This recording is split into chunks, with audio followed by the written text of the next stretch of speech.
Hi everyone, welcome to my channel. For those who are here for the first time, welcome. For those who have been here before, welcome back. My name's Annemarie, and today I would like to briefly talk about asserting your right as a means to let go of the past and as a means to change your old story and not stay stuck in that old story, and that you have a right to be happy and that you have a right to move forward. And that takes self-awareness and an understanding that I need to take that right. So I'm going to be as vulnerable as I can and share some of the things that I've learned over the last few years. I've probably learned this a few times over my life, but this time I was determined to really understand it and really recognize my part in it. That's never to blame ourselves for narcissistic abuse, but to understand that we participate by engaging or reacting to it. So the first thing I wanted to share is that life has always something to teach us, and no matter how painful, the lessons are going to keep hounding us, they're going to keep haunting us, they're going to keep becoming more and more intense, as I'm sure some of you will understand, until we finally take our power back.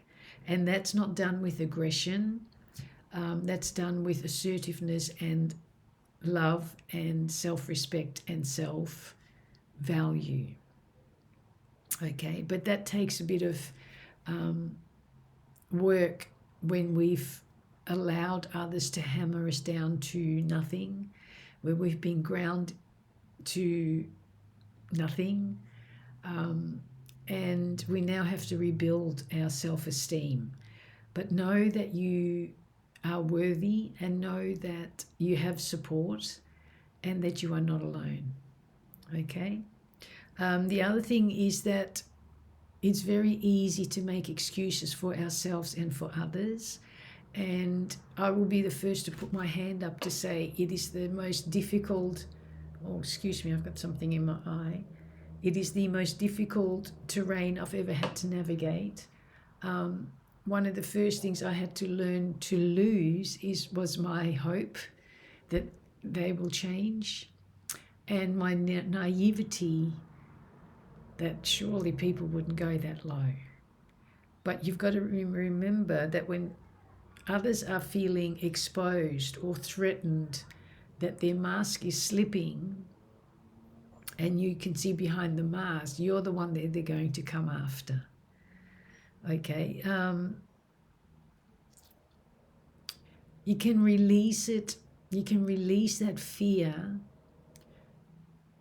by taking positive action towards where you want to go, where you want to be. And often we're so confused when we've been ground to nothing, when we've been depleted and have nothing left to give to ourselves because we've given it all to someone else. It's hard to work out sometimes if I even deserve it, if I even deserve that happiness. Maybe I am expecting too much. Maybe my standards are too high. No, you've just learned to lower your standards and be okay with that. Understanding that, or wondering why others abandon us, it's because we've been abandoning ourselves. And it's time to stop and to love and nurture myself, no matter what that takes.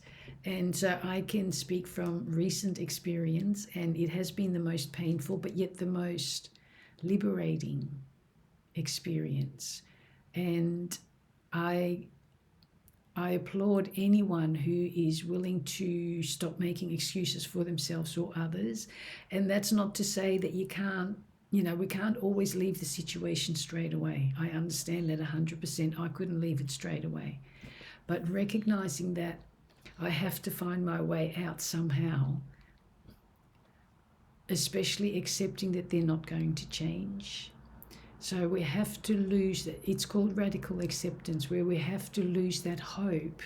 Never lose hope in life, and never lose hope in the human spirit, but lose hope in the fact that this particular person who's contributing to you staying stuck because they just want that control, lose that hope that they will change. Lose the naivety that they won't go any lower, because they will.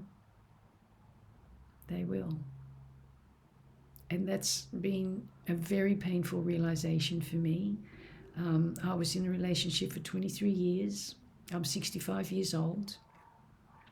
And I've literally had to rebuild my life from scratch for the last 10 months, while trying to heal my broken heart, while trying to heal my broken body.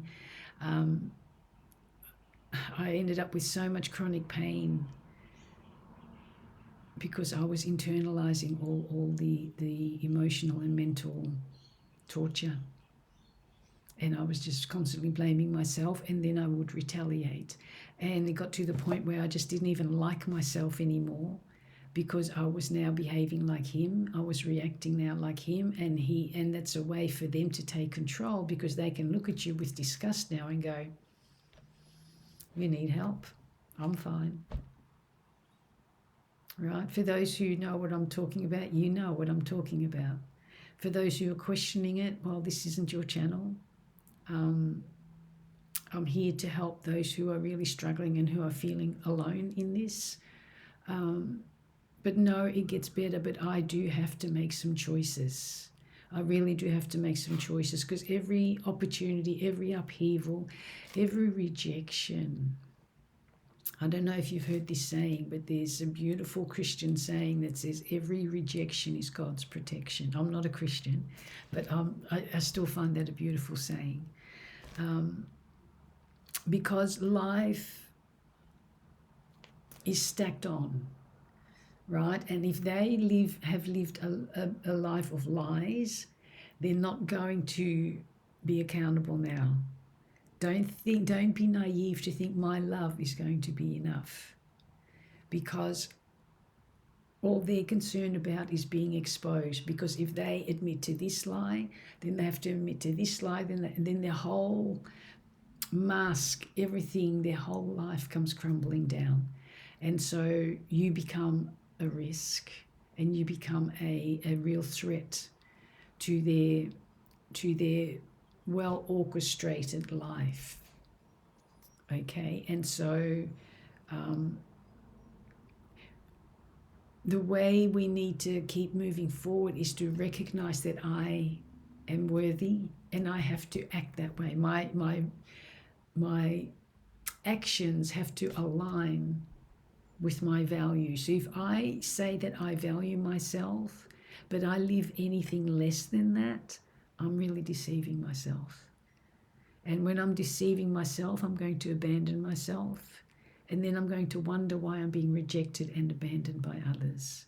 And if I live with that fear that, if I do enough, if I am enough, if I be enough, then it's enough for this person. They're not going to abandon me. Because I've already abandoned myself, eventually, if they haven't already abandoned you, even if they're still in the relationship, but they've clocked out a long time ago, it's not going to get better. And I say this with so much love in my heart for you, because I know the painful decisions that you may have to make. I've been there. But I'm also proof that it can get better. And I have to commit to my own self-healing. I have to commit to healing my old childhood traumas and past wounds, so that no one else can ever use them against me again. And I can no longer be held hostage to someone else's lack of wanting to heal. We're all carrying old wounds, and we're in the part of the cycle when we're all being challenged to heal those wounds and to step back into our power. So know that you have support. I'm going to leave it at that. Hope that made a little bit of sense for you. Hope that gave you a little bit of something to work with. And know that, remember, behind every excuse there's fear. So the more real I get, the more radically I accept that I do have to make some choices in my life, and they're going to be painful. But the quicker I work through it, the quicker I get to the other side. And know that whatever fear, whatever anxiety, whatever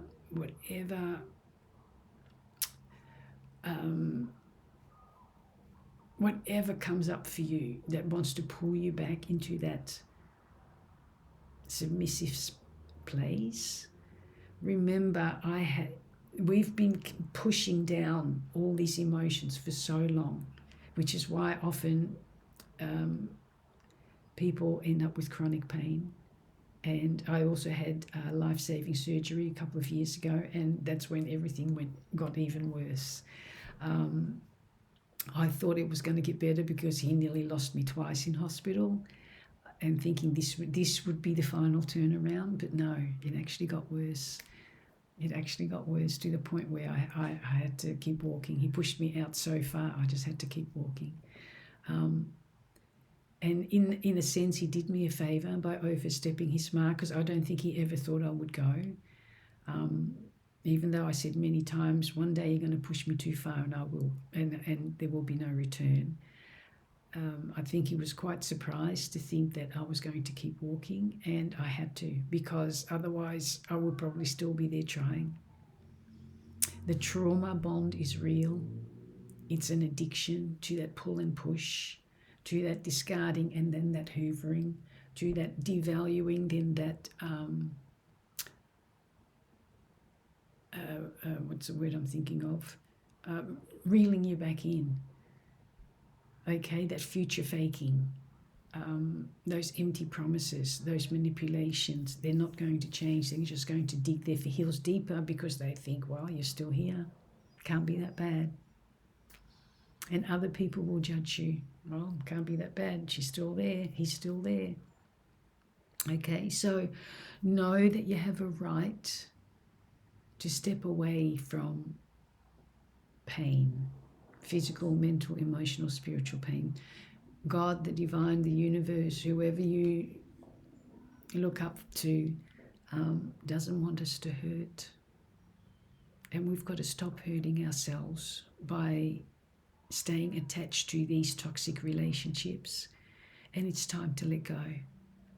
So I send you all the love and light, and I wish you all the very best. And I hope this video has given you a little bit of insight, a little bit of comfort to know that you are not alone. And I'm here.